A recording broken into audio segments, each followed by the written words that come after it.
Module 5 socio economic impacts. നമ്മൾ first മൊഡ്യൂളിൽ യെ പറ്റി ഡീറ്റെയിൽ ആയിട്ട് പഠിച്ചിരുന്നു. അതിൻ്റെ ഹിസ്റ്ററി, യുടെ പല എലമെൻറ്റ്സ്, അതിൻ്റെ ക്ലിയറൻസ് റിപ്പോർട്ട്, ഇതിനെപ്പറ്റിയൊക്കെ നമ്മൾ ഡീറ്റെയിൽ ആയിട്ട് ഫസ്റ്റ് മൊഡ്യൂളിൽ പഠിക്കുകയുണ്ടായി. അതിൻ്റെ ഒരു കണ്ടിന്യൂഷൻ ആണ് ശരിക്കും ഈ ഫിഫ്ത്ത് മൊഡ്യൂൾ.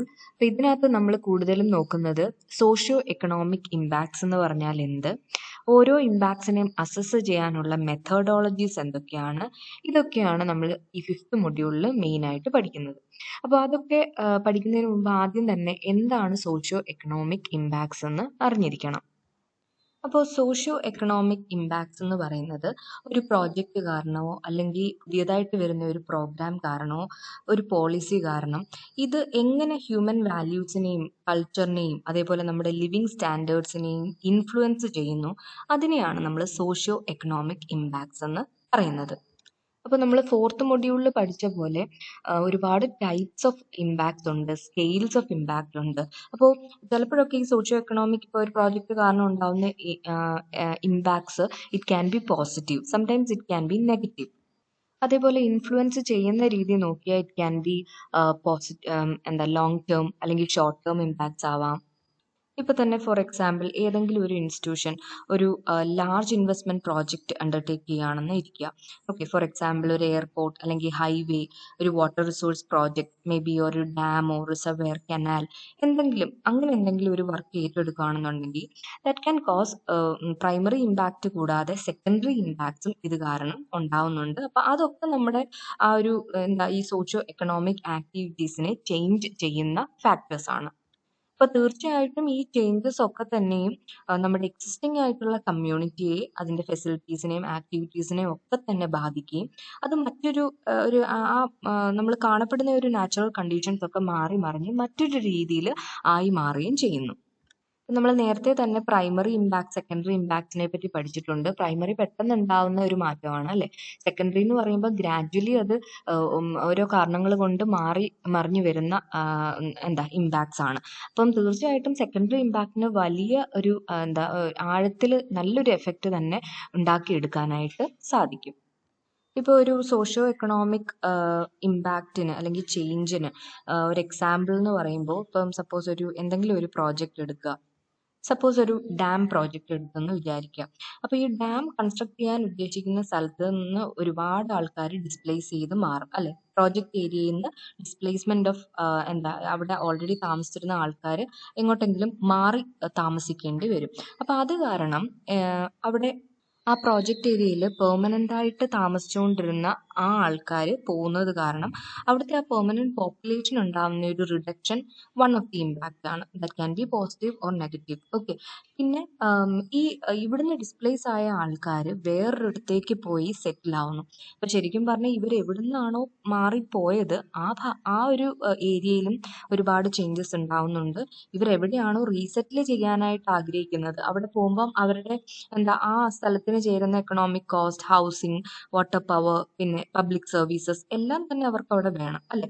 ഈവൻ അവരുടെ കൾച്ചറൽ ആക്ടിവിറ്റീസിലും അതേപോലെ സൈക്കോളജിക്കൽ അഡ്ജസ്റ്റ്മെന്റും ഒക്കെ തന്നെ മാറുവാണ്. അപ്പം എവിടുന്നാണോ അവർ പോയേ ആ ഒരിടത്തെ ചേഞ്ചസ് കൂടാതെ അവരെവിടെയാണോ പോയി റീസെറ്റിൽ ചെയ്യുന്നത് അവിടുത്തെയും ഫുൾ അറ്റ്മോസ്ഫിയർ മാറുവാണ്. അപ്പം ഇത് ശരിക്കും പറഞ്ഞ ഒരു സോഷ്യോ എക്കണോമിക് ചേഞ്ച് ആണ് അല്ലെങ്കിൽ ഇമ്പാക്റ്റ് ആണ്.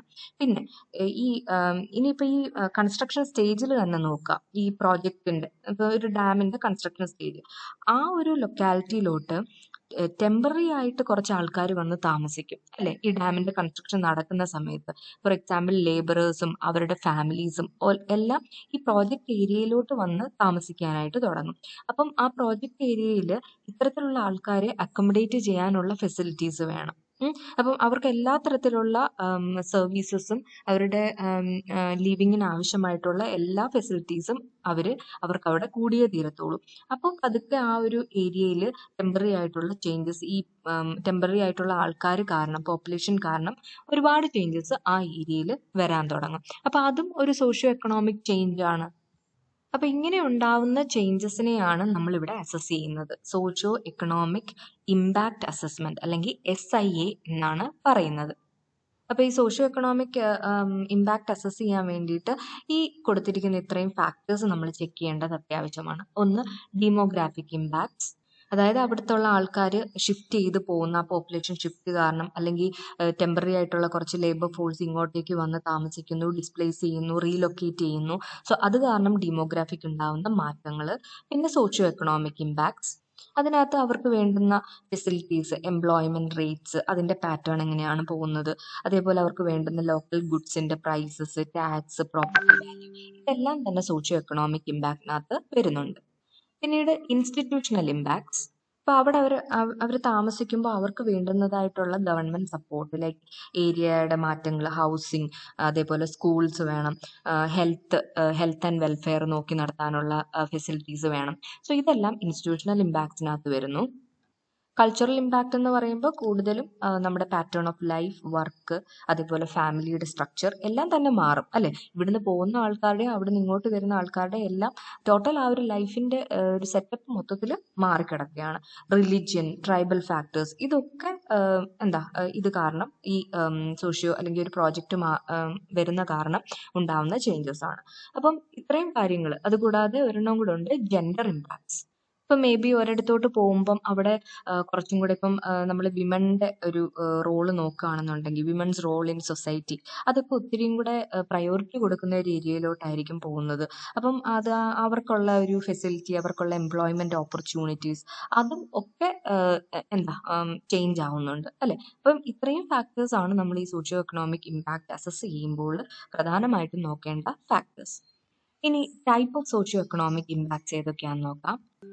ഫസ്റ്റ് വൺ ഫിസിക്കൽ എൻവയോൺമെന്റ് ആണ്. അതായത് നമ്മൾ പുറമേ കാണുന്ന ഇപ്പം ഒരു പറ്റം ആൾക്കാർ വന്ന് ഒരിടത്ത് താമസം തുടങ്ങി, അപ്പോൾ അത് കാരണം ഉണ്ടാവുന്ന ലാൻഡ് യൂസിന് ഉണ്ടാവുന്ന മാറ്റം, അല്ലെങ്കിൽ എന്ത് ടൈപ്പ് ഓഫ് ഡെവലപ്മെന്റ് ആണ് അവിടെ ഉണ്ടാവുന്നത്, അവിടുത്തെ ബിൽഡിങ്സിന് വരുന്ന മാറ്റങ്ങൾ, ബിൽഡിങ്സിന്റെ ഹൈറ്റ്, ഡിസൈൻ, ഇതെല്ലാം ഫിസിക്കൽ എൻവയോൺമെന്റിനകത്ത് വരുന്ന കാര്യങ്ങളാണ്. അപ്പോൾ ആ രീതിയിൽ നമുക്ക് സോഷ്യോ എക്കണോമിക് ഇമ്പാക്റ്റിനെ അസസ് ചെയ്യാം. അതായത് പുറമേ നോക്കി ഇപ്പൊ ആ ഭാഗത്ത് അല്ലെങ്കിൽ ആ ഒരു ഏരിയയിൽ ഇന്ന ഒരു ഒരു ഡാം വന്ന കാരണം ഇത്രയും മാറ്റങ്ങൾ ഉണ്ടായി, അല്ലെങ്കിൽ ഇങ്ങനെ ഒരു ഇൻഡസ്ട്രി വന്ന കാരണം അവിടെ അങ്ങനെയൊക്കെ മാറി എന്നുള്ള നമ്മൾ പുറമേ ഒരു അനലൈസ് ചെയ്യുന്നതാണ് ഈ socio economic impact, one of the socio economic impact എന്ന് പറയുന്നത്. പിന്നെ അവിടുത്തെ ഇൻഫ്രാസ്ട്രക്ചറിനുണ്ടായ മാറ്റം, public services like water supply, waste disposal, ഇതിലൊക്കെ ഉണ്ടായ മാറ്റങ്ങളെല്ലാം നമ്മൾ ഫിസിക്കൽ എൻവയോൺമെന്റ് എന്ന് പറയുന്നു. അതായത് socio economic impact in physical environment. രണ്ടാമത്തത് സോഷ്യൽ എൻവയോൺമെന്റ്. ഇതിനകത്ത് നമ്മൾ മെയിൻലി നോക്കേണ്ടത് നമുക്ക് വേണ്ടുന്ന ഫെസിലിറ്റീസ് ആണ്. അപ്പൊ ആ ഒരു കൂട്ടം ആൾക്കാർക്ക് വേണ്ടുന്ന അവിടെ താമസിക്കാൻ ആവശ്യമായിട്ടുള്ള ഫെസിലിറ്റീസ് ഏതൊക്കെയാണ്, അതിന് വന്നിട്ടുള്ള മാറ്റങ്ങൾ. ഇപ്പൊ നേരത്തെ അവിടുത്തെ പബ്ലിക് ട്രാൻസ്പോർട്ടേഷൻ ഇങ്ങനെയായിരുന്നു, പക്ഷേ ഇങ്ങനെ ഒരു പ്രോജക്റ്റ് വന്ന കാരണം പിന്നെ അത് ഇങ്ങനെ ആയി തീർന്നു. നെയ്ബർഹുഡ്, അതേപോലെ സ്കൂൾസ്, കമ്മ്യൂണിറ്റി, റിക്രിയേഷണൽ ആക്ടിവിറ്റീസ്, അതേപോലെ കൾച്ചറൽ ആക്ടിവിറ്റീസ്, ഇതൊക്കെ സോഷ്യൽ എൻവയോൺമെന്റിനകത്ത് വരും. അതല്ലെങ്കിൽ ഇങ്ങനെ ഒരു പ്രോജക്റ്റ് വന്ന കാരണം അവിടുത്തെ എംപ്ലോയ്മെന്റിനുണ്ടായ മാറ്റം, കൊമേഴ്ഷ്യൽ ഫെസിലിറ്റീസിന് എന്തൊക്കെ മാറ്റങ്ങൾ ഉണ്ടായി, ഹൗസിംഗ് കണ്ടീഷൻസ്, പോപ്പുലേഷന്, അപ്പൊ ഇങ്ങനെയൊക്കെയുള്ള കാര്യങ്ങളാണ് ഈ സോഷ്യൽ എൻവയോൺമെന്റിനകത്ത് വരുന്നത്. അപ്പൊ ഫിസിക്കലും സോഷ്യലും തമ്മിലുള്ള വ്യത്യാസം മനസ്സിലായി കാണുമെന്ന് വിചാരിക്കുന്നു. Third one is aesthetic environment. ഒരു പ്രോജക്റ്റിന്റെ ഔട്ട്ബ്രേക്ക് കാരണം അവിടുത്തെ നേച്ചറിനുണ്ടായ മാറ്റങ്ങൾ, സീനിക് ഏരിയാസ്, നാച്ചുറൽ ലാൻഡ്സ്കേപ്പിനൊക്കെ എന്ത് മാറ്റങ്ങൾ ഉണ്ടായി, പിന്നെ അവിടെ ഓൾറെഡി ഉണ്ടായിരുന്ന എക്സിസ്റ്റിംഗ് ബിൽഡിങ്ങിന് വേറെ എന്തൊക്കെ ആർക്കിടെക്ചറലായിട്ട് എന്തൊക്കെ മാറ്റങ്ങൾ ഉണ്ടായി. അപ്പൊ ഇതൊക്കെ എസ്തെറ്റിക് എൻവയോൺമെന്റിനകത്ത് വരുന്നതാണ്. അപ്പൊ ഇറ്റ് ഈസ് സ്ലൈറ്റ്ലി ഒരു ഇച്ചിരി ഫിസിക്കൽ എൻവയോൺമെന്റുമായിട്ട് ഒരു ഇച്ചിരി റിലേറ്റഡ് ആണ് അല്ലെ. പിന്നെ എക്കണോമിക് എൻവയോൺമെന്റ്. എക്കണോമി എന്ന് പറയുമ്പോൾ കുറച്ച് മണി റിലേറ്റഡ് ആയിട്ടുള്ള കാര്യങ്ങൾ, എംപ്ലോയ്മെന്റ്, അവിടെ എത്ര പേരും കൂടി ഇപ്പം എംപ്ലോയിഡ് ആയി, അല്ലെങ്കിൽ എത്ര പേരുടെ ജോലി പോയി, അൺഎംപ്ലോയിഡ് ആയി, പിന്നെ അവിടുത്തെ ഓരോരുത്തരുടെയും സാലറി റേറ്റ്, ഇൻകം ലെവൽ എങ്ങനെയാണ്, അതേപോലെ ആ ഏരിയയുടെ എക്കണോമിക് ബേസ് എങ്ങനെയാണ്, ഇപ്പോൾ അവിടുത്തെ ലാൻഡിന്റെ വാല്യൂ എന്താണ്, അത് തന്നെ നമുക്ക് ഒരുപാട് രീതിയിൽ ചിന്തിക്കാം അല്ലെ. നേരത്തെ ഇപ്പോൾ ഒരു ഹൈവേ കൺസ്ട്രക്ഷൻ ആണെന്നുണ്ടെങ്കിൽ നേരത്തെ അവിടെ വലിയ വാല്യൂ ഇല്ലാതിരുന്ന ലാൻഡ് ഈ ഹൈവേയുടെ ഒരു ഇൻട്രൊഡക്ഷൻ കാരണം അവിടുത്തെ ആ ഒരു റേറ്റ് കൂടുന്നു. അപ്പോൾ ശരിക്കും പറഞ്ഞാൽ അതൊരു socio economic impact in the side of economic environment ആണ്. ഓക്കെ, അപ്പൊ ഈ രീതിയിലാണ് ഓരോ ടൈപ്പിനെയും ക്ലാസിഫൈ ചെയ്തേക്കുന്നത്. ഇനി നമുക്ക് socio economic impact assessment methodologies എന്തൊക്കെയാണെന്നുള്ളത് നോക്കാം. അപ്പോൾ നമ്മൾ എന്തൊക്കെയാണ് സോഷ്യോ എക്കണോമിക് ഇമ്പാക്റ്റ് എന്നുള്ളത് പഠിച്ചു. ഇനി അത് അസസ് ചെയ്യണം എന്നുള്ളത് പറഞ്ഞു. അസസ് ചെയ്യാൻ വേണ്ടിയിട്ട് ഒരുപാട് മെത്തേഡ്സ് ഉണ്ട്. ഓക്കെ, ഒരുപാട് മെത്തഡോളജീസ് ഉണ്ട്. അപ്പം ഏത് മെത്തഡോളജിയാണ് നമ്മൾ ഇതിൽ നിന്ന് ചൂസ് ചെയ്യേണ്ടതെന്നുള്ളത് നമ്മുടെ ആവശ്യമനുസരിച്ചും ആ പ്രോജക്റ്റിനെ പറ്റി ഇനി എന്തൊക്കെ അറിയേണ്ടതായിട്ടുണ്ട്, എന്ത് പേർപ്പസിന് വേണ്ടിയിട്ടാണ് നമ്മൾ ഈ മെത്തഡോളജി ചെയ്യുന്നത്, അതിന് അടിസ്ഥാനമായിട്ടാണ് ശരിക്കും ഓരോ ടൈപ്പ് ഓഫ് മെത്തഡോളജി നമ്മൾ ചൂസ് ചെയ്യുന്നത്. അപ്പോൾ അതിന് മുമ്പായിട്ട് ഇപ്പോൾ ഏതൊരു ടൈപ്പ് ഓഫ് മെത്തഡോളജി ചൂസ് ചെയ്താലും അല്ലെങ്കിൽ മെത്തേഡ് ചൂസ് ചെയ്താലും അതിനകത്ത് ഇത്രയും സ്റ്റെപ്പുകൾ ഉണ്ടായിരിക്കും. ഓക്കെ, മെത്തേഡ്സ് നമ്മൾ പഠിക്കാൻ പോവാണ്. അതിനു മുമ്പായിട്ട് ആ ഓരോ മെത്തേഡിലും ഈ 6 സ്റ്റെപ്പ് എല്ലാ മെത്തഡോളജിയിലും ഉള്ള കാര്യങ്ങളാണ്. ഓക്കെ, അപ്പോൾ ഏതൊക്കെയാണ് ഓരോ സ്റ്റെപ്പും എന്ന് ജസ്റ്റ് ഒന്ന് നോക്കിയിട്ട് പോവാം. ആദ്യത്തെ സ്റ്റെപ്പ് എന്ന് പറയുന്നത് identification of potential socio economic impact assessment. Okay, അപ്പോൾ പെട്ടെന്നുണ്ടാവുന്ന ആ ഒരു മാറ്റങ്ങൾ എന്തൊക്കെയാണെന്നുള്ളത്, ആ സോഷ്യോ എക്കണോമിക് ഇമ്പാക്റ്റ് ഏതൊക്കെയാണെന്നുള്ളതൊന്ന് ഐഡന്റിഫൈ ചെയ്ത് വെക്കലാണ് ആദ്യത്തെ പരിപാടി. ഇപ്പം നമ്മൾ കുറേ ഫാക്ടേഴ്സ് പറഞ്ഞില്ലേ, ഡെമോഗ്രാഫിക്, എക്കണോമിക് ഫാക്ടേഴ്സ്, സോഷ്യൽ, പിന്നെ അങ്ങനെ കുറേ ഫാക്ടേഴ്സ് പറഞ്ഞു. അപ്പം ഇതൊക്കെ എന്തൊക്കെയാണ് അവിടെ ഉണ്ടാവുന്ന ചേഞ്ചസ് എന്നുള്ളത് ഐഡന്റിഫൈ ചെയ്ത് വെക്കലാണ് ഫസ്റ്റ് സ്റ്റെപ്പ്. സെക്കൻഡ് സ്റ്റെപ്പ് എന്ന് പറയുന്നത് അതിൻ്റെ ഡിസ്ക്രിപ്ഷൻ ആണ്. Description of existing socio economic or human environment. അതായത് ഇപ്പൊ നമ്മൾ ഡെമോഗ്രാഫിക് ഫാക്ടേഴ്സിന് മാറ്റമുണ്ട്, എക്കണോമിക് വേരിയബിൾസ് മാറി, സോഷ്യൽ ആക്ടിവിറ്റീസിന്റെ മാറ്റമുണ്ട് എന്നൊക്കെ നമ്മൾ ഇവിടെ ഐഡന്റിഫൈ ചെയ്തെങ്കിലും അതിനെപ്പറ്റി കുറച്ചും കൂടെ ഒന്ന് കണ്ട് പോയി സൈറ്റിൽ പോയി എന്താണെന്ന് മനസ്സിലാക്കി പഠിക്കുകയാണ് ഈ description of existing socio economic കൊണ്ട് ഉദ്ദേശിക്കുന്നത്. ഓക്കെ, അതിനെപ്പറ്റി കുറച്ചും കൂടെ ഒന്ന് ഡിസ്ക്രൈബ് ചെയ്ത് പഠിക്കുക. ഡെമോഗ്രാഫി എന്ന് പറയുമ്പം ആ പോപ്പുലേഷൻ ഉണ്ടായ മാറ്റം, അത് എന്തുകൊണ്ടാണ്, എത്ര പെർസെൻറ്റേജ് കൂടി കുറഞ്ഞു, അതിനെപ്പറ്റി കുറച്ചും കൂടെ ഡീറ്റെയിൽ ആയിട്ട് പഠിക്കാം. ഓക്കെ, സ്റ്റെപ്പ് 3 എന്ന് പറയുമ്പോൾ procurement of relevant standards, criteria and guide lines.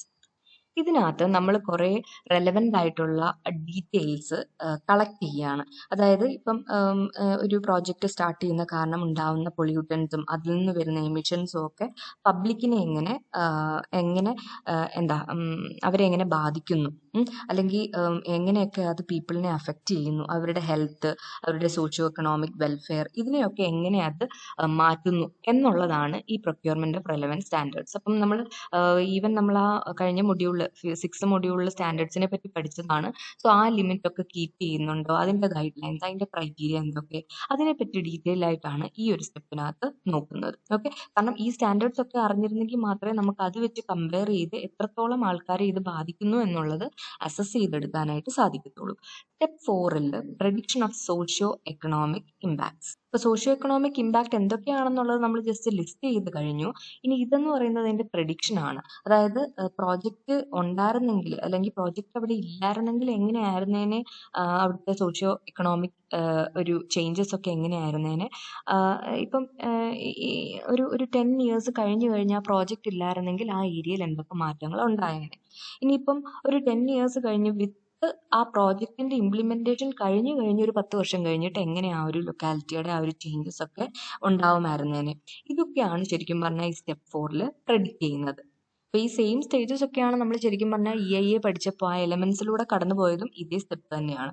അപ്പോൾ ഈ പ്രഡിക്ഷൻ എന്ന് പറയുന്നത് 2-3 രീതികളിലുണ്ട്. It can be qualitative, quantitative. എത്ര പോസിറ്റീവ് ആണ് ഈ ക്വാളിറ്റി കൊണ്ട് ഉദ്ദേശിക്കുന്നത്, നല്ല രീതിയിലാണോ ആ ചേഞ്ചസ് പോകുന്നത്, അതോ ഭയങ്കര ഹെൽത്തിനും അതേപോലെ ബാക്കിയുള്ള ഈവൻ ഓർഗാനിസംസിനും എൻവയോൺമെന്റിനും ഒക്കെ ബാധിക്കുന്ന രീതിയിലാണോ ഈ ചേഞ്ചസ് ഉണ്ടാവുന്നത്. അപ്പോൾ അതിൻ്റെ ക്വാളിറ്റി അളക്കുന്നുണ്ട്, അതിന് എത്ര ക്വാണ്ടിറ്റിയിലാണ്. നമ്മൾ സ്കെയിൽ ഓഫ് ഇമ്പാക്റ്റ് ഒക്കെ പഠിച്ചില്ലേ, അതുപോലെ നമ്മൾ ആ ഒരു ക്വാണ്ടിറ്റി എന്താണെന്നുള്ളതും ഈ ഒരു സ്റ്റെപ്പിൽ അനലൈസ് ചെയ്യുന്നുണ്ട്. പിന്നെ assessment of socio economic impact. Okay, അപ്പോൾ ഈ സ്റ്റെപ്പിലാണ് കൂടുതലും അസസ്മെന്റിന്റെ പാർട്ട് വരുന്നത്. ഇവിടെ പ്രെഡിക്റ്റ് ചെയ്ത് എടുക്കുന്നുള്ളതേ ഉള്ളൂ എന്ന് പറഞ്ഞു. അപ്പോൾ ഇവിടെ കൂടുതൽ കുറച്ചും കൂടി ഡീറ്റെയിൽ ആയിട്ട് നമ്മൾ ആ കണ്ടുപിടിച്ച പ്രെഡിക്റ്റ് ചെയ്ത ആ ഒരു ഇമ്പാക്ട്സിനെയൊക്കെ നമ്മൾ അസസ് ചെയ്തെടുക്കുക. ഇതിനകത്താണ് ശരിക്കും ഞാൻ നേരത്തെ പറഞ്ഞ ആ പോസിറ്റീവ് ഇമ്പാക്റ്റ് ആണോ, നെഗറ്റീവ് ഇമ്പാക്റ്റ് ആണോ, ക്യുമുലേറ്റീവ് ഇമ്പാക്റ്റ് ആണോ, ഇതൊക്കെ നമ്മൾ അസസ് ചെയ്യുന്നത് ഈ സ്റ്റെപ്പ് 5-നകത്താണ്. ഇപ്പോൾ ഫോർ എക്സാമ്പിൾ ഒരു പ്രോജക്റ്റ് കാരണം അവിടുത്തെ ലോക്കൽ പീപ്പിളിൻ്റെ എംപ്ലോയ്മെന്റ് ലെവൽ കുറച്ചും കൂടെ കൂടി. അപ്പോൾ അതെന്ന് പറയുന്നത് എന്താണ്, ഒരു പോസിറ്റീവ് ഇമ്പാക്റ്റ് ആണ് അല്ലേ. അപ്പോൾ ആ എംപ്ലോയ്മെന്റ് കൂടിയ കാരണം ആൾക്കാരുടെ ഏർണിങ്സ് കുറച്ചും കൂടെ കൂടി, അല്ലെങ്കിൽ ആ പ്രോജക്റ്റ് കാരണം അവിടുത്തെ ആൾക്കാരുടെ ഏർണിങ്സ് കൂടി. അപ്പോൾ അത് വീണ്ടും ഒരു പോസിറ്റീവ് ഇമ്പാക്റ്റ് ആണ്. ഓക്കെ, പിന്നെ ഒരു നെഗറ്റീവ് ഇമ്പാക്റ്റ് എന്ന് പറയാനാണെങ്കിൽ ഇപ്പോൾ ആ റീജിയനിൽ ആദ്യമായിട്ട് വന്ന് താമസിക്കുന്ന ആൾക്കാരാണ്. അവർക്ക് ശരിക്കും ആ സെറ്റിൽ ചെയ്യുന്ന ആ ഒരു ബുദ്ധിമുട്ടൊക്കെ കാണും ഇനിഷ്യൽ സ്റ്റേജിൽ. അപ്പം ആ റീജിയനിൽ ഉണ്ടാകുന്ന ക്രൈം റേറ്റ്സ് കൂടുതലായിരിക്കും. അപ്പോൾ അതൊരു വൺ ഓഫ് ദി സൈഡാണ്. അപ്പോൾ അത് ശരിക്കും പറഞ്ഞാൽ ഒരു നെഗറ്റീവ് ഇമ്പാക്റ്റ് ആണ്. ഇങ്ങനെ ഒരു പ്രോജക്റ്റ് വരുന്ന കാരണം ഇപ്പോൾ കുറേ പേർക്ക് ജോലി കിട്ടുന്നു എന്ന് പറഞ്ഞ് ചിലവർക്ക് എംപ്ലോയ്മെന്റ് ലെവൽ താഴെയായിരിക്കും, അവർക്ക് അച്ചീവ് ചെയ്യാൻ പറ്റിയെന്ന് വരത്തില്ല. അപ്പോൾ അത് കാരണം ഉണ്ടാവുന്ന ക്ലാഷ്. ഓക്കെ, സോ ഇതൊക്കെ ശരിക്കും പറഞ്ഞാൽ നെഗറ്റീവ് ആയിട്ടുള്ള ഇമ്പാക്ട്സ് ആണ്. അപ്പോൾ പോസിറ്റീവ് ആൻഡ് നെഗറ്റീവ് ഇമ്പാക്ട്സ് ഇത് കാരണമുണ്ട്. അതിൻ്റെ അസസ്മെന്റ് ആണ് ഈ സ്റ്റെപ്പ് 5. ആൻഡ് ലാസ്റ്റ് സ്റ്റെപ്പ് എന്ന് പറയുന്നത് മിറ്റിഗേഷൻ മെഷേഴ്സ് ആണ്. അപ്പോൾ എന്തൊക്കെ മെഷേഴ്സ് എടുത്തുകൊണ്ട് നമുക്ക് ഇതിനെയൊക്കെ ഓവർകം ചെയ്യാൻ പറ്റും. ഇപ്പോൾ ഒരുപാട് നെഗറ്റീവ് ഇമ്പാക്ട്സ് ഉണ്ടെങ്കിൽ അതിനെയെല്ലാം കണക്ക് കൂട്ടി അതിനെ എങ്ങനെ പോസിറ്റീവ് ആക്കി എടുക്കാൻ പറ്റും എന്നുള്ളതിനെയാണ് ഈ സ്റ്റെപ്പ് 5-6 കൊണ്ട് ഉദ്ദേശിക്കുന്നത്. ഇപ്പം നേരത്തെ പറഞ്ഞു, ഇപ്പോൾ സൗകര്യങ്ങൾ തീരെ ഇല്ല അങ്ങനെ ഒരിടത്ത് വന്ന് താമസിക്കുമ്പോൾ. ഇപ്പോൾ സ്കൂൾസും കോളേജസും ഹോസ്പിറ്റൽസും അപ്പം അങ്ങനെയുള്ള സൗകര്യങ്ങളൊക്കെ അതിന് വേണ്ടിയിട്ടുള്ള വഴികൾ ഉണ്ടാക്കി കൊടുക്കുക എന്നുള്ളതാണ് മിറ്റിഗേഷൻ മെഷേഴ്സ്. അപ്പോൾ ചുരുക്കത്തിൽ ഈ പ്രോജക്റ്റ് കാരണം ഉണ്ടാകുന്ന അഡ്വേഴ്സ് സോഷ്യോ എക്കണോമിക് ഇമ്പാക്റ്റിനെ റെഡ്യൂസ് ചെയ്യാനുള്ള മിറ്റിഗേഷൻ മെഷേഴ്സ് കണ്ടുപിടിക്കുക എന്നുള്ളതാണ് സ്റ്റെപ്പ് 6. ഓക്കെ, ഇനി നമ്മൾ ആ മെത്തഡോളജിയിലോട്ട് പോവുകയാണ്. അപ്പോൾ ഈ ഇമ്പാക്റ്റ് സോഷ്യോ എക്കണോമിക് ഇമ്പാക്ട്സ് ഒക്കെ അസസ് ചെയ്യാൻ വേണ്ടിയിട്ട് 5ഓളം മെത്തേഡ്സ് ഉണ്ട്. ഓക്കെ, അപ്പം ഇതിനകത്ത് മെത്തേഡ്സ് എന്ന് പറയുന്നത് ad hoc method, overlays method, check list method, matrix method and network method. ഇത്രയും മെത്തേഡ്സ് ഉണ്ട്. ഇതിനകത്ത് നമ്മൾ ഏറ്റവും കൂടുതൽ വെയിറ്റേജ് കൊടുക്കേണ്ടത്, നമ്മളിപ്പം നമ്മുടെ സിലബസിനകത്തുള്ളത് 3 മെത്തേഡ്സ് ആണ്. Second, third and fourth method. അതായത് overlays method, check list method and matrix method ആണ് നമ്മൾ ഡീറ്റെയിൽ ആയിട്ട് പഠിക്കാൻ പോകുന്നത്. ഓക്കെ, അപ്പോൾ ബാക്കി നമുക്ക് പഠിക്കേണ്ടതായിട്ടുള്ള കാര്യമില്ല. അത് ജസ്റ്റ് എന്താണെന്ന് ജസ്റ്റ് വേണമെങ്കിൽ ഒന്ന് നോക്കാം. അല്ലാതെ നമ്മൾ ഡീറ്റെയിൽ ആയിട്ട് പഠിക്കേണ്ടത് ഈ 3 മെത്തേഡ്സ് ആണ്. ഇപ്പം ഞാൻ നേരത്തെ പറഞ്ഞതുപോലെ പല മെത്തേഡ്സ് ഉണ്ടെങ്കിലും നമ്മുടെ ആ ഒരു ആവശ്യത്തിനനുസരിച്ചായിരിക്കും നമ്മൾ ഈ ഓരോ മെത്തേഡോളജിയും ചൂസ് ചെയ്യുന്നത്. അതായത് ഒരുപാട് കാര്യങ്ങൾ കാരണമുണ്ട്. അതായത് ഇറ്റ് ക്യാൻ ബി ഇപ്പം എന്തിനു വേണ്ടിയിട്ടാണ് നമ്മളിത് പ്രിപ്പയർ ചെയ്യുന്നത്, എന്തിനു വേണ്ടിയിട്ടാണ് ഈ അസസ്മെന്റ് ചെയ്യുന്നത്. ചിലപ്പോൾ ആ ഒരു ലൊക്കാലിറ്റിയിലെ ഈ പ്രോജക്റ്റ് കാരണം ഉണ്ടാകുന്ന ഇമ്പാക്ട്സിനെ പറ്റി പഠിക്കാനായിട്ട് ഒരു ഡോക്യുമെന്റ് പ്രിപ്പയർ ചെയ്യാൻ വേണ്ടിയിട്ടായിരിക്കും. അപ്പം അതിൻ്റെ കീ ഇഷ്യൂസിനെ പറ്റിയും അത് എത്ര ക്വാണ്ടിറ്റിയിലാണ് ആ ഇമ്പാക്റ്റ് ഉണ്ടാവുന്നത്, അതേപോലെ ഓൾട്ടർനേറ്റീവ്സ് വല്ലതും വേണോ, അപ്പം ഇങ്ങനെയൊക്കെയുള്ള കാര്യങ്ങളെല്ലാം നമുക്ക് ഡീറ്റെയിൽ ആയിട്ട് പഠിക്കണം. അപ്പോൾ അതിന് വേണ്ടിയിട്ട് നമ്മൾ അതിനനുസരിച്ച് ഏത് മെത്തേഡാണ് ഇതിനകത്ത് ഏറ്റവും സ്യൂട്ടബിൾ എന്ന് വെച്ചാൽ അത് നമ്മൾ ചൂസ് ചെയ്യുന്നു. അതല്ലെങ്കിൽ പിന്നെ ഞാൻ നേരത്തെ പറഞ്ഞ പോലെ ഓൾട്ടർനേറ്റീവ് ഓപ്ഷൻ, ഇപ്പം എന്തെങ്കിലും പ്രോജക്റ്റിൻ്റെ എന്തെങ്കിലും ഒന്ന് മാറ്റിയാൽ ഇമ്പാക്ട്സ് കുറവായിരിക്കും എന്നുണ്ടെന്നുണ്ടെങ്കിൽ ആ ഒരു ഓൾട്ടർനേറ്റീവ് ഓപ്ഷൻ പറ്റി അത് എന്താണെന്ന് ഡിസൈഡ് ചെയ്യാൻ വേണ്ടിയിട്ട് ആദ്യം തന്നെ ആ പ്രോജക്റ്റിനെ പറ്റി ഡീറ്റെയിൽ ആയിട്ട് പഠിക്കാം. ഓക്കെ, അപ്പം ആ ഒരു രീതിയിൽ വേണമെങ്കിൽ നമുക്ക് ഈ മെത്തേഡ്സ് ചൂസ് ചെയ്യാം. അതല്ലെങ്കിൽ പിന്നെ പബ്ലിക് ഇൻവോൾവ്മെന്റ് ഒരു കേസാണ്. അതായത് ഇപ്പം നിങ്ങൾക്കറിയാം, ഒരുപാട് സ്റ്റേക്ക് ഹോൾഡേഴ്സും പബ്ലിക്കിന്റെ പാർട്ടിസിപ്പേഷനും ഒക്കെ ഈ ഒരു പ്രോജക്റ്റ് വരുമ്പോൾ അതിനകത്ത് തീർച്ചയായിട്ടും ഉണ്ട്. ഇപ്പം അവരുടെ സൈഡിൽ നിന്നുള്ള എന്തെങ്കിലും ഒരു പരാതിയുടെ ബേസിസിൽ നമുക്ക് ആ പ്രോജക്റ്റിനെ പറ്റി ഡീറ്റെയിൽ ആയിട്ടൊന്ന് അന്വേഷിക്കണം. ഇപ്പോൾ ഒരു പബ്ലിക് പീപ്പിൾ ഒരു ഗ്രൂപ്പായിട്ട് അവർ പോയി പറയുകയാണ് ഇതേപോലെ ഇത് കാരണം ഇന്ന ഇമ്പാക്ട്സുകൾ ഉണ്ടാവുന്നു. അപ്പം അതിനെപ്പറ്റി നമുക്ക് ഡീറ്റെയിൽ ആയിട്ട് പഠിക്കണമെങ്കിൽ നമ്മൾ നല്ല രീതിയിൽ ഡീറ്റെയിൽ ആയിട്ട് ആ സ്ഥലത്തെ ഓരോ ഫാക്ടേഴ്സും സെപ്പറേറ്റ് എടുത്ത് ചെക്ക് ചെയ്യേണ്ടത് അത്യാവശ്യമാണ്. സോ അതിന് വേണ്ടിയിട്ട് നമുക്ക് ഏത് മെത്തേഡാണോ ഇതിനകത്ത് ഏറ്റവും സ്യൂട്ടബിൾ ആ മെത്തേഡ് എടുത്ത് നമുക്ക് അസസ് ചെയ്യാം. പിന്നെ ഇപ്പൊ ഈ പ്രോജക്റ്റ് ഒരു പർട്ടിക്കുലർ റിസോഴ്സിനെ മാത്രം ബാധിക്കുന്ന കാര്യമാണെങ്കിൽ അതിനെ ബേസ് ചെയ്തിട്ട് വേണമെങ്കിൽ നമുക്ക് സ്റ്റഡീസ് നടത്താം. അപ്പൊ അതിന് വേണ്ടിയിട്ട് ഏത് മെത്തേഡാണോ വേണ്ടുന്നത് അത് നമുക്ക് ചൂസ് ചെയ്ത് ചെയ്യാം. അങ്ങനെ ഓരോ ആവശ്യത്തിനനുസരിച്ചായിരിക്കും നമ്മൾ ഇതിൽ നിന്ന് മെത്തഡോളജീസ് ചൂസ് ചെയ്യുന്നത്. അപ്പൊ ജസ്റ്റ് ഓരോന്നും എന്തൊക്കെയാണെന്ന് ജസ്റ്റ് ഒരു ഐഡിയ തരാം. ആദ്യത്തെ തന്നെ അഡ്ഹോക് മെത്തേഡ് എന്ന് പറയും. അപ്പോൾ ഈ അഡോക് മെത്തേഡിനകത്ത് നമ്മൾ പ്രത്യേകിച്ച് ഒരു സ്പെസിഫിക് പാരാമീറ്ററിനെ എടുത്ത് പഠിക്കുകയല്ല. ഇപ്പം ഓവറോൾ നോക്കിയാൽ ആ പ്രോജക്റ്റ് കാരണം ഒരു ബിഗ് ഇഷ്യൂ ഉണ്ടായി. അതിപ്പോൾ ഫ്ലോറയെ സംബന്ധിച്ച് അല്ലെങ്കിൽ ഫോണെ ബാധിക്കുന്ന, അവിടുത്തെ ഫോറസ്റ്റിനെ ബാധിക്കുന്ന അല്ലെങ്കിൽ ലേക്കിനെ ബാധിക്കുന്ന എന്തെങ്കിലും ഒരു ഇഷ്യൂ ആണോ, അതിനെപ്പറ്റി ജസ്റ്റ് ഒരു ഔട്ട്ലുക്ക് മാത്രമാണ് ഈ അഡ്ഹോക് മെത്തേഡ് കൊണ്ട് ഉദ്ദേശിക്കുന്നത്. ഓക്കെ, അപ്പം ചേഞ്ചസ് എന്തിനൊക്കെ ഉണ്ടായിട്ടുണ്ട് എന്ന് ജസ്റ്റ് ആ ഒരു പ്രൈമറി ഫീച്ചേഴ്സിന്റെ ഒരു പഠനം മാത്രമാണ് അഡ്ഹോക് മെത്തേഡ്. നമ്മളൊന്നും അതിനെപ്പറ്റി ഡീറ്റെയിൽ ആയിട്ട് ആ പാരാമീറ്റേഴ്സിനെ പറ്റി ഡീറ്റെയിൽ ആയിട്ട് ഇതിനകത്ത് പഠിക്കുന്നില്ല. സോ ഇതാണ് അഡ്ഹോക് മെത്തേഡ്. ഇനി രണ്ടാമത്തത് ഓവർലേസ് മെത്തേഡ്. ഈ ഓവർലേസ് മെത്തേഡിനകത്ത് നമ്മൾ ഒരുപാട് സെറ്റ് ഓഫ് മാപ്സ് ഉണ്ടാക്കുന്നുണ്ട്. അതായത് ആ പ്രോജക്റ്റ് ഏരിയയുടെ പല ക്യാരക്ടറിസ്റ്റിക്സിനെ കാണിച്ചുകൊണ്ട് അതൊരു ഫിസിക്കൽ അല്ലെങ്കിൽ അവിടുത്തെ എസ്തെറ്റിക് അപ്പിയറൻസ് എങ്ങനെയാണ്, അല്ലെങ്കിൽ അതിന്റെ സോഷ്യൽ ആയിട്ടുള്ള കാര്യങ്ങൾ, ഇതിനെയൊക്കെ പ്രൊജക്റ്റ് ചെയ്യുന്ന രീതിയിൽ പല മാപ്പുകൾ നമ്മൾ ഒരു സെറ്റ് ഓഫ് മാപ്സ് ക്രിയേറ്റ് ചെയ്ത് അതിനെ ഓവർലേ ചെയ്ത് വെക്കുന്ന മെത്തേഡാണ്. ഓവർലേ എന്ന് പറയുമ്പോൾ ഒരെണ്ണത്തിന്റെ പുറത്ത് ഓരോന്നോരോന്ന്. ഇപ്പം നമ്മളൊരു ഏരിയ എടുത്താലും ആ ഏരിയയിലെ സോയിലിനെ പറ്റി പഠിക്കാം, ലാൻഡ് യൂസിനെ പറ്റി പഠിക്കാം, അവിടുത്തെ വാട്ടർ സ്ട്രക്ചറിനെ പറ്റി പഠിക്കാം, ഗ്രൗണ്ട് വാട്ടർ ഇൻവെസ്റ്റിഗേഷൻ ചെയ്യാം. അപ്പൊ ഇതെല്ലാം ആ ഒരു പർട്ടിക്കുലർ ഏരിയയെ ബാധിക്കുന്ന കാര്യങ്ങളാണ് അല്ലെ. അത് നമ്മൾ ഓവർലേ ചെയ്യുക, അല്ലെങ്കിൽ അത് ഓരോന്നായിട്ട് പഠിക്കുക എന്നുള്ളതാണ് ഈ മെത്തേഡ് കൊണ്ട് ഉദ്ദേശിക്കുന്നത്. അപ്പോൾ ഇതിനെപ്പറ്റി ഡീറ്റെയിൽ ആയിട്ട് പഠിച്ച് അതിന്റെ ഒരു ഗ്രാഫിക്കൽ റെപ്രസെന്റേഷൻ ഉണ്ടാക്കിയെടുക്കുകയാണ് ഓവർലേസ് മെത്തേഡ്. ഓക്കെ. മൂന്നാമത്തത് ചെക്ക് ലിസ്റ്റ് മെത്തേഡ്. ഇതിൽ ഒരു പോസിബിൾ ഇമ്പാക്ട് ഉണ്ടായാൽ അത് അത് എങ്ങനെയൊക്കെ എൻവയോൺമെന്റിന്റെ പല പല പാരാമീറ്റേഴ്സിനെ ബാധിക്കുന്നു എന്ന് ഈ ഒരു ചെക്ക് ലിസ്റ്റ് മെത്തേഡിനകത്ത് നമ്മൾ നോക്കുന്നുണ്ട്. അപ്പൊ നമ്മൾ അതിന് വേണ്ടിയിട്ട് ഒരു ലിസ്റ്റ് ഓഫ് ഡോക്യുമെന്റ്സ് പ്രിപ്പയർ ചെയ്തിട്ട് ഇപ്പോൾ വാട്ടർ റിസോഴ്സ് അല്ലെങ്കിൽ നോയിസ് പൊല്യൂഷൻ അല്ലെങ്കിൽ സോയിലിന്റെ കാര്യങ്ങൾ പഠിക്കാനായിട്ട് നമ്മളൊരു ലിസ്റ്റ് ഉണ്ടാക്കി അത് എങ്ങനെയൊക്കെയാണ് അതിന്റെ എഫക്ട്സ് എന്തൊക്കെയാണെന്ന് ജസ്റ്റ് ഒന്ന് നോക്കുക. അതാണ് ചെക്ക് ലിസ്റ്റ് മെത്തേഡ്. ഓരോന്ന് ചെക്ക് ചെയ്യുക, അതിന് പോസിറ്റീവ് ഇമ്പാക്റ്റ് ആണോ, അഡ്വേഴ്സ് ഇമ്പാക്റ്റ് ആണോ, അതോ നോ ഇമ്പാക്റ്റ് അറ്റ് ഓൾ ആണോ, എന്തുവാണെന്ന് നോക്കുക. പക്ഷെ അതിനെപ്പറ്റി കൂടുതൽ ഇന്റർപ്രിറ്റ് ചെയ്യാനോ അത് മെഷർ ചെയ്യാനോ ഒന്നും നമ്മൾ ഈ ഒരു മെത്തേഡിനകത്ത് അതിന് വേണ്ടിയിട്ട് നിൽക്കുന്നില്ല. ഓക്കെ. ജസ്റ്റ് ആ ഒരു ചെക്കിങ് മാത്രമേ ഉള്ളൂ. പോസിറ്റീവോ നെഗറ്റീവ് ആണോ അതോ ഇമ്പാക്റ്റ് ഒന്നും ഇല്ലയോ അതെങ്ങനെയാണ് എന്നുള്ളത് മാത്രമാണ് ചെക്ക് ലിസ്റ്റ് മെത്തേഡിൽ നോക്കുന്നത്. ഏഴാമത്തത് മാട്രിക്സ് മെത്തേഡ്. ഈ മെത്തേഡാണ് ഇപ്പം വൈഡായിട്ട് ഫോളോ ചെയ്തു വരുന്ന ഒരു മെത്തേഡ്. ഇതിനകത്ത് രണ്ട് ലിസ്റ്റ് ഓഫ് ഐറ്റംസ് കാണും. ഒന്ന്, ആ പ്രോജക്റ്റ് കാരണം ഉണ്ടാവുന്ന ആ ഒരു എന്തൊക്കെ ആക്ടിവിറ്റീസ് ആണ് ആ പ്രോജക്റ്റിനകത്തുള്ളത്, അത് ഒരു ലിസ്റ്റാണ്. രണ്ടാമത്തെ ലിസ്റ്റ് എന്ന് പറയുന്നത് ഈ ആക്ടിവിറ്റീസ് കാരണം എൻവയോൺമെന്റിൽ ഉണ്ടാവുന്ന ഇമ്പാക്ട്സ് എന്തൊക്കെയാണ്, അത് മറ്റൊരു ലിസ്റ്റ് ആയിരിക്കും. അപ്പൊ ഈ രണ്ട് ലിസ്റ്റുകളിലുള്ള കാര്യങ്ങളും നമ്മൾ റിലേറ്റ് ചെയ്തിട്ടാണ് ഈ മാട്രിക്സ് മെത്തേഡിലൂടെ അസസ് ചെയ്ത് എടുക്കുന്നത്. അപ്പൊ ഈ ഒരു അസസ്മെന്റ് ചെയ്യുന്നതിലൂടെ നമ്മൾ ഒരു ഇമ്പാക്ട് കാരണം ഉണ്ടാവുന്ന എന്തൊക്കെയാണ് അത് കാരണം ഉണ്ടാവുന്ന പ്രശ്നങ്ങൾ, അപ്പോൾ അതിന് എന്ത് ആക്ഷൻ എടുക്കാം, ഇതൊക്കെ കൺസിഡർ ചെയ്യാനായിട്ട് ഈ മാട്രിക്സ് മെത്തേഡ് ഹെൽപ്ഫുൾ ആണ്. ഓക്കെ. ഇനി അഞ്ചാമത്തത് നെറ്റ്വർക്ക് മെത്തേഡ്. ഈ നെറ്റ്വർക്ക് മെത്തേഡിനകത്ത് നമ്മളൊരു നെറ്റ്വർക്ക് പോലെയാണ്, നമ്മൾ ഈ ഫ്ലോ ചാർട്ട് ഒക്കെ പ്രിപ്പയർ ചെയ്യത്തില്ലേ, ആ രീതിയിലാണ് ഇമ്പാക്ട്സിനെ കണ്ടുപിടിച്ച് അതിനെ നമ്മൾ സെറ്റ് ചെയ്ത് വെച്ചിരിക്കുന്നത്. അതായത് അത് പ്രിപ്പയർ ചെയ്ത് വെച്ചിരിക്കുന്നത് ആ ഡേറ്റ. ഇപ്പൊ ഫോർ എക്സാമ്പിൾ ഒരു പ്രോജക്റ്റ് കാരണം ഉണ്ടാവുന്ന പ്രൈമറി ഇമ്പാക്ട്സ് ഏതൊക്കെ, അപ്പൊ ആ പ്രൈമറി ഇമ്പാക്ട്സിനകത്ത് ഇനി വരുന്ന അത് കഴിഞ്ഞിട്ട് വരുന്ന സെക്കൻഡറി ഇമ്പാക്ട്സ് എന്തൊക്കെ, ആ പ്രൈമറി ഇമ്പാക്ട് ക്രമേണ ഉണ്ടായി അത് കഴിഞ്ഞിട്ട് അത് കാരണം ഉണ്ടാവുന്ന സെക്കൻഡറി ഇമ്പാക്ട്സ് എന്തൊക്കെ, ടെർഷറി ഇമ്പാക്ട്സ് എന്തൊക്കെ, ഇതൊക്കെ ലിസ്റ്റ് ചെയ്ത് വെച്ചിട്ടുണ്ടാവും ഈ നെറ്റ്വർക്ക് മെത്തേഡിനകത്ത്. ഓക്കെ. അപ്പം അതുകൊണ്ട് തന്നെ ഇപ്പം ഒരു യൂസറിന് ഈസി ആയിട്ട് ഐഡന്റിഫൈ ചെയ്യാൻ പറ്റും. ഇപ്പം ഒരു പ്രോജക്റ്റ് റിലേറ്റഡ് ആയിട്ടുള്ള ഏതെങ്കിലും ഒരു ആക്ഷൻ എടുത്തു കഴിഞ്ഞാൽ, ഒരു പ്രോജക്റ്റ് ആക്ഷൻ സെലക്ട് ചെയ്ത് കഴിഞ്ഞാൽ ആ പ്രോജക്റ്റ് ആക്ഷൻ കാരണം എന്ത് പ്രൈമറി ഇമ്പാക്ട് ഉണ്ടായി, അത് കാരണം എന്ത് സെക്കൻഡറി ഇമ്പാക്ട് ഉണ്ടായി, ടെർഷറി ഇമ്പാക്ട് എന്തൊക്കെയാണ് എന്ന് നമുക്ക് സെപ്പറേറ്റ് ആയിട്ട് ഈ ഒരു നെറ്റ്വർക്ക് മെത്തേഡിലൂടെ അനലൈസ് ചെയ്ത് കണ്ടുപിടിക്കാനായിട്ട് സാധിക്കും.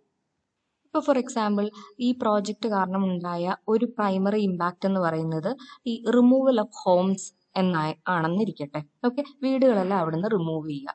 അപ്പം ആ പ്രൈമറി ഇമ്പാക്ട് കാരണം ഉണ്ടാകുന്ന സെക്കൻഡറി ഇമ്പാക്ട് എന്തുമായിരിക്കും, വീടുകളെല്ലാം അവിടുന്ന് റിമൂവ് ചെയ്ത് കഴിയുമ്പോഴത്തേനും ആൾക്കാർക്ക് അവിടുന്ന് വേറൊരിടത്തോട്ട് ഡിസ്പ്ലേസ് ചെയ്യേണ്ടതായിട്ട് വരും അല്ലെ. അപ്പൊ സെക്കൻഡറി ഇമ്പാക്ടിനകത്ത് നമ്മൾ ഡിസ്പ്ലേസ്മെന്റ് ഓഫ് പീപ്പിൾ കൊടുക്കാം.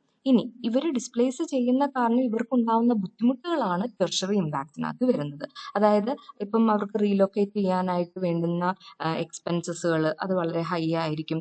പിന്നെ അവര് ആ ഒരു പ്രദേശത്തെ ആ ഏരിയയിലെ പോപ്പുലേഷൻ തന്നെ ചേഞ്ച് ഉണ്ടാവുന്നു, അതൊക്കെ ടെർഷറിക്കകത്ത് വരും. ഓക്കെ. അവർക്ക് സൗകര്യക്കുറവ്, ഇതൊക്കെ ആ ടെർഷറി ഇമ്പാക്ട്സിനകത്ത് വരുന്നു. അപ്പൊ അങ്ങനെ ഓരോന്ന് കണ്ടുപിടിച്ച് ലിസ്റ്റ് ചെയ്യുന്നതിനാണ് നമ്മൾ നെറ്റ്വർക്ക് മെത്തേഡ് എന്ന് പറയുന്നത്. അപ്പോൾ ഈ മെത്തേഡ്സ് ഒക്കെ ഇപ്പോൾ എന്താണെന്ന് നിങ്ങൾക്ക് ക്ലിയർ ആയിട്ട് മനസ്സിലായിട്ടുണ്ടാവുമല്ലോ.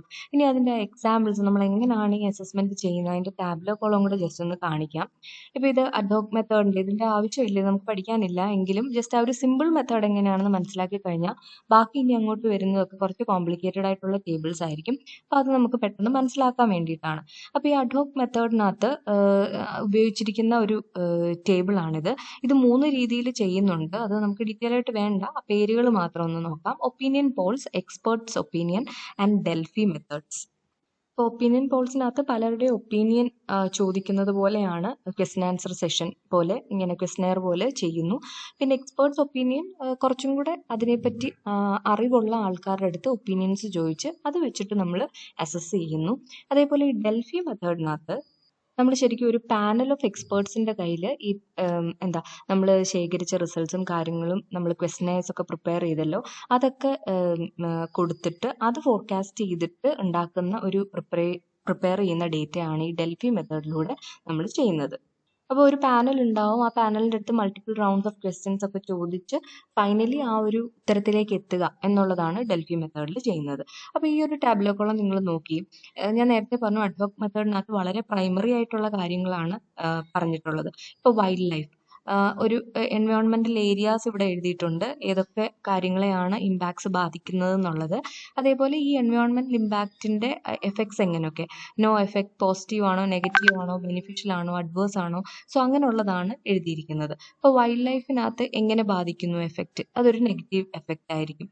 പ്രോബ്ലമാറ്റിക് ആണ്, ഷോർട്ട് ടേം ആണ്. അപ്പം ഏതൊക്കെയാണോ അത് നമ്മൾ സെലക്ട് ചെയ്ത് മാർക്ക് ചെയ്യുകയാണ്. ഓക്കെ, അപ്പം ഇങ്ങനെയാണ് ആ ചാർട്ട് പ്രിപ്പയർ ചെയ്യുന്നത്. ഓരോ ഇമ്പാക്റ്റിനെയും ഏത് രീതിയിലാണ് ഇമ്പാക്റ്റ് ബാധിക്കുന്നത് എന്നുള്ളതാണ് ഈ അഡ്ഹോക് മെത്തേഡിനകത്ത് ചെയ്യുന്നത്. ഇനി ചെക്ക് ലിസ്റ്റ് മെത്തേഡ് ഉണ്ട്. അതിനകത്ത് 4 ടൈപ്പ് ഓഫ് ചെക്ക് ലിസ്റ്റ് ഉണ്ട്. Simple, descriptive check list, scaling check list and scaling weighing check list. അത് നമുക്ക് ഓരോന്ന് നോക്കാം. ആദ്യത്തെ മെത്തേഡ് സിമ്പിൾ ചെക്ക് ലിസ്റ്റ് ആണ്. അപ്പോൾ ഇത് ഈ ടാബ്ലോ കോളം ഞാൻ തരുന്ന PDF-നകത്തും കാണും, നിങ്ങൾക്ക് സെപ്പറേറ്റ് ആയിട്ട് നോക്കാം. അപ്പോൾ ഈ സിമ്പിൾ ചെക്ക് ലിസ്റ്റിനകത്ത് ഒരുപാട് പാരാമീറ്റേഴ്സിൻ്റെ ഒരു ലിസ്റ്റ് കൊടുത്തിട്ടുണ്ടാവും. അതായത് ഈ പ്രോജക്റ്റുമായിട്ട് ബന്ധപ്പെട്ട് ഏതൊക്കെ പാരാമീറ്റേഴ്സ്, എൻവയോൺമെൻറ്റൽ പാരാമീറ്റേഴ്സിനെയാണ് ഇമ്പാക്റ്റ് ബാധിക്കുന്നത് എന്നുള്ളതിൻ്റെ ഒരു ലിസ്റ്റ് ഓഫ് പാരാമീറ്റേഴ്സ് കൊടുത്തിട്ടുണ്ട്.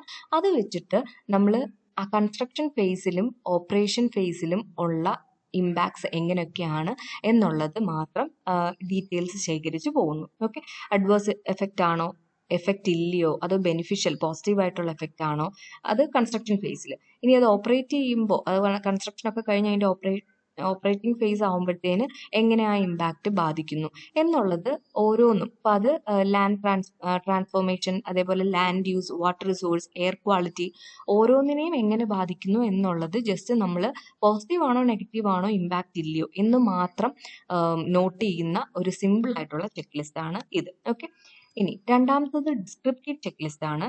അപ്പോൾ ഇതിനകത്ത് നമ്മൾ നേരത്തെ പറഞ്ഞ പോലെ തന്നെ, പക്ഷെ കുറച്ച് അതിൻ്റെ ഒരു മാഗ്നിറ്റ്യൂഡ് ഉണ്ട്, അതിൻ്റെ ഇമ്പോർട്ടൻസ് ഉണ്ട്, ഇതും കൂടെ ഈ ഒരു ചെക്ക് ലിസ്റ്റിനകത്ത് നമ്മൾ ഐഡൻറ്റിഫൈ ചെയ്യുന്നു. അപ്പോൾ ഓരോ ഫാക്ടേഴ്സ്, ഇപ്പോൾ എയർ ക്വാളിറ്റി ബാധിക്കുന്ന എങ്ങനെ, വാട്ടർ ക്വാളിറ്റി, നോയ്സിനെ എങ്ങനെ ബാധിക്കുന്നു, അതിൻ്റെ ഒരു ഡിസ്ക്രിപ്ഷനും കൂടാണ് ഇതിനകത്ത് ഈ ചെക്ക് ലിസ്റ്റിനകത്ത് കൊടുത്തിട്ടുള്ളത്. അപ്പോൾ അതിനെപ്പറ്റി കുറച്ചും കൂടെ ഡീറ്റെയിൽസ് കളക്ട് ചെയ്യാനായിട്ട് പറ്റും. ഇമ്പാക്റ്റ് ഉണ്ടാവുന്നോ ഇല്ലയോ എന്ന് മാത്രമല്ല, അതൊക്കെ ഇപ്പോൾ എയർ ക്വാളിറ്റി എടുത്താൽ അതിനെ ഏതൊക്കെ മെത്തേഡ്സിലൂടെ നമുക്ക് എസ്റ്റിമേറ്റ് ചെയ്തെടുക്കാൻ പറ്റും. ആംബിയന്റ് കോൺസെൻട്രേഷൻ കണ്ടുപിടിക്കാം, കറണ്ട് ആൻഡ് എക്സ്പെക്റ്റഡ് എമിഷൻസ് എത്രയാണെന്ന് കണ്ടുപിടിക്കാം, ഡിസ്പേർഷൻ മെത്തേഡ്സിലൂടെ നമുക്ക് എയർ ക്വാളിറ്റിയുടെ ആ ഒരു ഇൻറ്റൻസിറ്റി ഒക്കെ കണ്ടുപിടിക്കാം. സോ ഇങ്ങനെ ഓരോന്നിനും ഒരു ഡിസ്ക്രിപ്ഷൻ കൊടുത്തിട്ടുള്ള ചെക്ക് ലിസ്റ്റ് ആണ് ഡിസ്ക്രിപ്റ്റീവ് ചെക്ക് ലിസ്റ്റ്. മൂന്നാമത്തെ ചെക്ക് ലിസ്റ്റ് ഞാൻ പറഞ്ഞു, സ്കെയിലിംഗ് ചെക്ക് ലിസ്റ്റ്. അപ്പോൾ ഇതിനകത്ത് കുറച്ചും കൂടെ ഒരു അഡീഷണൽ ഡേറ്റ ഇതിന് വേണ്ടിയിട്ട് നമ്മൾ കളക്ട് ചെയ്യുന്നുണ്ട്. അതായത് ആദ്യം എൻവയോൺമെൻറ്റൽ പാരാമീറ്റേഴ്സ് ഏതൊക്കെ അതൊക്കെ ലിസ്റ്റ് ചെയ്തിട്ട് അതിനൊരു പർട്ടിക്കുലർ റേറ്റിംഗും കൊടുത്ത് അത് ഡയറക്റ്റ് ആണോ ഇൻഡയറക്റ്റ് ആണോ ക്യുമുലേറ്റീവ് ആണോ, അതുപോലെ short term, long term, reversible, irreversible എന്തൊക്കെയാണെന്നുള്ളത് കണ്ടുപിടിച്ച് അതിനെപ്പറ്റി ഇപ്പം might the activity affect wildlife or fisheries, ഫിഷറീസിനെയും വൈൽഡ് ലൈഫിനെയും ഈ ഒരു ആക്ടിവിറ്റി അഫക്റ്റ് ചെയ്യുന്നുണ്ടോ. എസ് ആണെന്നുണ്ടെങ്കിൽ അതിൻ്റെ തന്നെ വേറെ അഡീഷണൽ ഡീറ്റെയിൽസ്, ഇപ്പോൾ വൈൽഡ് ലൈഫ് ഹാബിറ്റിനെ എങ്ങനെയൊക്കെയാണ് അഫക്റ്റ് ചെയ്യുന്നത്, അത് ഡയറക്റ്റ് ആണ്, ലോങ് ടേം ആണ്, ഇറിവേഴ്സിബിൾ ആണ്, സോ അങ്ങനെ. അതേപോലെ ഫിഷറീസിനെ അഫക്റ്റ് ചെയ്യുന്നുണ്ടെന്ന് പറഞ്ഞു, അത് ഏത് തരത്തിലാണ്, അങ്ങനെ നമ്മൾ ഡീറ്റെയിൽ ആയിട്ട് അതിനെപ്പറ്റി ഓരോ ഡേറ്റ കളക്ട് ചെയ്യുന്നു. അപ്പോൾ ആ സ്കെയിൽ ഓഫ് ഡേറ്റ കളക്ഷൻ കുറച്ചും കൂടെ കൂടുതലായിരിക്കും ഈ ഒരു ചെക്ക് ലിസ്റ്റിൽ. അടുത്തത് സ്കെയിലിംഗ് വെയിങ് ചെക്ക് ലിസ്റ്റ് ആണ്. ഇതിനകത്ത് നമ്മൾ അതിന്റെ സ്കെയിലും കൊടുക്കുന്നുണ്ട്, അതേപോലെ ഒരു വെയിറ്റേജും ഓരോന്നിനെ എങ്ങനെ എഫക്ട് ചെയ്യുന്നു അതിനൊരു പർട്ടിക്കുലർ വെയിറ്റേജും കൊടുക്കുന്നുണ്ട്. ഒരു 1 to 10 അളവിലുള്ള വെയിറ്റേജ് കൊടുത്തിട്ടാണ് ഈ ഒരു ചെക്ക് ലിസ്റ്റ് പ്രിപ്പയർ ചെയ്യുന്നത്. ആ വെയിറ്റേജ് ഒക്കെ കൊടുത്തു കഴിഞ്ഞിട്ട് നമ്മൾ ആ ടോട്ടൽ എത്രയാണെന്നും ഇതിനകത്ത് കണ്ടുപിടിക്കുന്നുണ്ട്. ഓക്കെ, അപ്പം നിങ്ങൾക്ക് ഇഷ്ടമുള്ള രീതിയിൽ ഈ ടാബ്ലോ കോളം മാറ്റാം. പിന്നെ അടുത്തത് മാട്രിക്സ് മെത്തേഡ് ആണ്. ഈ മാട്രിക്സ് മെത്തേഡ് ഞാൻ നേരത്തെ എക്സ്പ്ലെയിൻ ചെയ്തപ്പോൾ പറഞ്ഞല്ലോ, ഇത് ഇതേപോലെ ടാബ്ലോ കോളത്തിൽ രണ്ട് കാര്യങ്ങൾ നമ്മൾ കൺസിഡർ ചെയ്യുന്നുണ്ട്. ഒന്ന്, ആ പ്രോജക്റ്റ് റിലേറ്റഡ് ആയിട്ടുള്ള ആക്ടിവിറ്റീസ് ഏതൊക്കെയാണ്, അത് എക്സ് ആക്സിസിലാണ് കണ്ടുപിടിക്കുന്നത്. ആൻഡ് അത് കാരണം ഈ പ്രോജക്റ്റ് ആക്ടിവിറ്റി കാരണം ഉണ്ടാകുന്ന എൻവയോൺമെന്റൽ ഇമ്പാക്ട്സ് എന്തൊക്കെ, അത് നമ്മൾ അതും നമ്മൾ വൈ ആക്സിസിൽ കാൽക്കുലേറ്റ് ചെയ്യുന്നു. ഓക്കെ, അപ്പൊ രണ്ട് രീതിയിലും കണ്ടുപിടിച്ചിട്ട് അതിന് ഓരോ വെയിറ്റേജ് ഇട്ട് കൊടുക്കുന്നു. അപ്പോൾ ആ പ്രോജക്റ്റ് ആക്ടിവിറ്റി കാരണം ഉണ്ടാകുന്ന എൻവയോൺമെന്റൽ ചേഞ്ചിന്റെ ഒരു മാഗ്നിറ്റ്യൂഡ് എത്രയാണോ അത് 1 to 10 നമ്മൾ കാൽക്കുലേറ്റ് ചെയ്ത് അതിന്റെ വാല്യൂ ഈ ഡയഗണലിന്റെ മേളിലായിട്ടും, അതുകൂടാതെ ആ പ്രോജക്റ്റ് ആക്ടിവിറ്റിയുടെ സിഗ്നിഫിക്കൻസ് എത്രയാണോ അത് 1 to 10 എഴുതി ആ വാല്യൂ നമ്മൾ ഈ ഡയഗണലിന്റെ താഴെയും എഴുതുന്നു. അതാണിപ്പോൾ ഓരോന്നിലും ഇപ്പൊ ഹെൽത്ത് കാരണം ഉണ്ടാവുന്ന റിസോഴ്സസിൽ ഉണ്ടാവുന്ന മാറ്റങ്ങൾ, ഇപ്പൊ ഇമിഗ്രേഷൻ ഓഫ് ലേബർ, അപ്പൊ അതൊരു പ്രോജക്റ്റ് ആക്ടിവിറ്റി ആണ്. ഓക്കെ, അല്ലെങ്കിൽ ഡാം കൺസ്ട്രക്ഷൻ, അതൊരു പ്രോജക്റ്റ് ആക്ടിവിറ്റി ആണ്. അത് കാരണം ഒരു എൻവയോൺമെന്റൽ ആസ്പെക്റ്റിനെ എങ്ങനെ മാറുന്നു, ഇപ്പൊ ഹെൽത്തിനെ എങ്ങനെ ബാധിക്കുന്നു, സ്പോണിങ് ഓഫ് ഫിഷിനെ എങ്ങനെ ബാധിക്കുന്നു, ടൂറിസത്തെ എങ്ങനെ ബാധിക്കുന്നു. സോ ഇതൊക്കെ അതിന്റെ മാഗ്നിറ്റ്യൂഡ് എത്രയാണെന്നുള്ളത് നമ്മൾ ഇവിടെ എഴുതും. ആൻഡ് ഈ പ്രോജക്റ്റിന്റെ സിഗ്നിഫിക്കൻസ് എന്താണെന്നുള്ളത് നമ്മൾ ഈ ഒരു ഭാഗത്തായിട്ട് എഴുതും. സോ ഇങ്ങനെയാണ് അത് പ്രിപ്പയർ ചെയ്യുന്നത്. ഇതും നിങ്ങൾക്ക് ഇഷ്ടമുള്ള ഒരു 3-4 ആക്ഷൻസും പ്രോജക്റ്റ് ആക്ടിവിറ്റിയും എൻവയോൺമെന്റൽ ആസ്പെക്ട്സും കൊടുത്തിട്ട് നിങ്ങൾക്ക് ഇഷ്ടമുള്ള വാല്യൂസ് ഒക്കെ കൊടുത്ത് നിങ്ങൾക്ക് ചെറിയൊരു ടാബ്ലോ കോളം പോലെ പ്രിപ്പയർ ചെയ്ത് കാണിക്കാം. ഓക്കെ, ഇനി ഒരു മെത്തേഡും കൂടെ ഉണ്ട്, ഓവർലേസ് മെത്തേഡ്. നെറ്റ്വർക്ക് മെത്തേഡും ഉണ്ട്, അത് നമ്മളിവിടെ എക്സ്പ്ലെയിൻ ചെയ്യുന്നില്ല കാരണം അത് ഡീറ്റെയിൽ ആയിട്ട് പഠിക്കണ്ട. അപ്പോൾ ഓവർലേസ് മെത്തേഡും കൂടെ എന്താണെന്ന് നോക്കിയിട്ട് നിർത്താം. അപ്പോൾ ഈ ഓവർലേ മെത്തേഡിനകത്ത് നമുക്ക് ഡേറ്റ കളക്ട് ചെയ്യാൻ വേണ്ടിയിട്ട് ക്വാളിറ്റേറ്റീവ് ആയിട്ടും ക്വാണ്ടിറ്റേറ്റീവ് ആയിട്ടുമുള്ള ഡേറ്റ നമ്മൾ ഈ ഒരു മെത്തേഡിന് വേണ്ടിയിട്ട് കളക്ട് ചെയ്യുന്നു. അതായത് ഇപ്പോൾ ഒരു ഫീച്ചറിനുണ്ടാവുന്ന ആ ക്വാളിറ്റിയിൽ ഉണ്ടാവുന്ന മാറ്റം, അതേപോലെ എത്ര ക്വാണ്ടിറ്റിയിലാണ് ഇമ്പാക്റ്റ് ഉണ്ടാവുന്നത്, ഇതെല്ലാം ഓരോ ഫാക്ടേഴ്സിനും നമ്മൾ കൺസിഡർ ചെയ്യണം. ഞാൻ നേരത്തെ പറഞ്ഞല്ലോ, പലതിനും നമ്മൾ അത് കണ്ടുപിടിച്ച് അതിന്റെ മാപ്സ് പ്രിപ്പയർ ചെയ്തിട്ട് ഓവർലേ ചെയ്യാന്ന് പറഞ്ഞാൽ ഇങ്ങനെ മേളി വെക്കുക എന്നാണ് അതിന്റെ അർത്ഥം. സോ ആ ഒരു ഏരിയയിലെ വാട്ടർ ഷെഡിന് ഉണ്ടാകുന്ന മാറ്റങ്ങൾ, സ്ലോപ്പിന് ഉണ്ടാകുന്ന മാറ്റങ്ങൾ, സോയിൽ, ലാൻഡ് യൂസ്, ഇതിനൊക്കെ ഉണ്ടാകുന്ന മാറ്റങ്ങൾ എന്തൊക്കെയാണെന്നുള്ളത് ഡീറ്റെയിൽ ആയിട്ട് ക്വാളിറ്റേറ്റീവായിട്ടും ക്വാണ്ടിറ്റേറ്റീവായിട്ടും പഠിച്ചിട്ട് അതിന്റെ ഡേറ്റ വെച്ച് നമ്മൾ ഗ്രാഫിക്കൽ മാപ്പ് ക്രിയേറ്റ് ചെയ്ത് അത് ഓവർലേ ചെയ്ത് കംപ്ലീറ്റ് ഒരു ഡേറ്റ ആക്കി എടുക്കുക എന്നുള്ളതാണ് ഓവർലേസ് മെത്തേഡിലൂടെ നമ്മൾ ചെയ്യുന്നത്. ഓക്കെ, ഇത്രയാണ് മെത്തേഡ്സ്. അതിന്റെ കുറേ ഡീറ്റെയിൽസ് നമുക്ക് ആ PDF-നകത്ത് അവൈലബിൾ ആണ്. അത് നിങ്ങൾ വായിച്ച് മനസ്സിലാവുന്നിടത്തോളം നിങ്ങളത് പഠിച്ചു വെക്കുക. ഓക്കെ, ആൻഡ് ഇതൊക്കെ ഒന്ന് വരച്ച് കാണിച്ചാൽ വളരെ നന്നായിരിക്കും. ഒന്നുമില്ല, ഓരോ ഷീറ്റ്സ് ആയിട്ട് കാണിച്ചിട്ട് ഓരോ ഷീറ്റും എന്തൊക്കെയാണ് റെപ്രസെന്റ് ചെയ്യുന്നതെന്ന് കാണിച്ചാൽ നല്ലതായിരിക്കും, മേളി കാണിച്ചുകൊണ്ട്. ഓക്കെ.